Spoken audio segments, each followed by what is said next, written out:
The United States has a long and storied history of voter suppression. Beyond the obvious barriers which women, Black Americans, and other historically marginalized groups have faced, recent attempts to restrict rights to vote have taken more inconspicuous forms, like implementing unnecessary ID laws, legal challenges to mail in voting, and efforts to block votes in the Electoral College.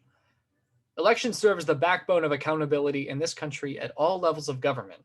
But when large sections of a community are disabled from participating altogether, that backbone, our country's very commitment to justice, equity, and strong institutions, is severely weakened. This is a major problem, considering that our government is often responsible for solving many of the problems that we collectively face, like climate change.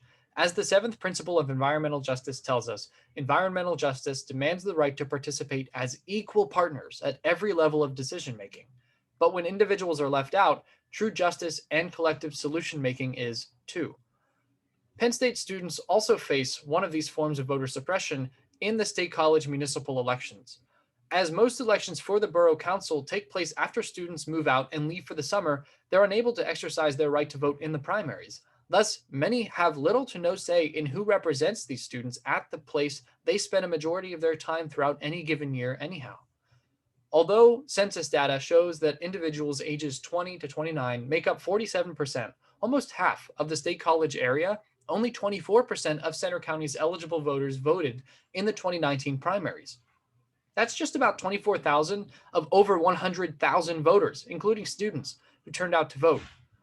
Further, because state college is primarily Democratic and primaries determine who appears on ballots in the general elections, students are usually faced with choices between student friendly and student unfriendly candidates who happen to register as Democrats. Thus, student friendly candidates and students themselves rarely ever end up on the ballot in November. This system harms students in the long run and has even led some students to create groups combating the anti student rhetoric and policies many council members often promote, such as Bug Pack, a political action committee named after a sitting councilwoman's reference to students as bugs, and that serves to elect student friendly candidates to offices. Student governments such as the UPUA have worked to increase civic engagement among their peers by making structural changes like adding a Department of Civic Engagement and several rules specifically designed to institutionalize their progress and efforts to further voter participation. Still, with the 2021 primary elections quickly approaching on May 18th, it's critical that such efforts do not stop with students alone. With the implementation of mail in voting, students may have a greater say in the matter if it means they can cast their votes before ever leaving. But Penn State's administration can and must do more to empower its students to partake in elections. Penn State's efforts to increase voter participation have historically taken place in the form of PSU votes, voter registration drives, media campaigns, and more. Now, while these efforts have yielded positive results, as you can see, they remain ultimately primarily student run.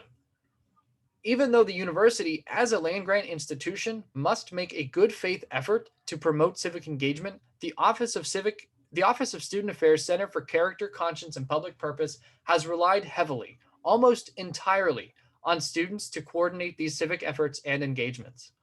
These efforts have taken the form of celebratory tabling events in which pizza, ice cream, and other goodies are distributed to encourage students to both register and actually vote, as well as methodical voter registration approaches to engage students directly at their commons areas.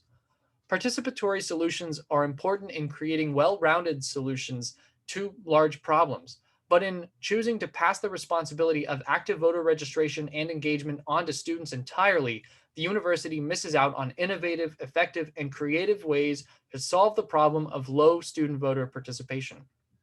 Other schools like Northwestern University and Stanford University have seen incredibly high success rates, upwards of 97% of all eligible voters registered by integrating the process into already existing university mandated programs, specifically processes related to course registration and student orientation.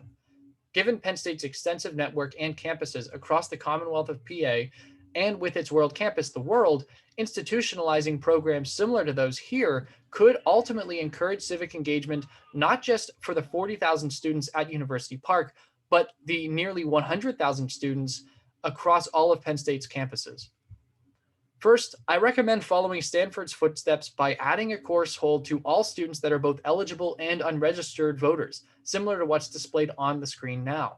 All students receiving such a message will be unable to enroll in courses until they decide to either register through an affiliated service or acknowledge the request but decline to do so. Next, I recommend the addition of training regarding voter registration for all new student orientation (NSO) leaders and the creation of opportunities to share information and guidance on voter registration at all NSO events throughout the summer before first year students even arrive at their campus for fall classes.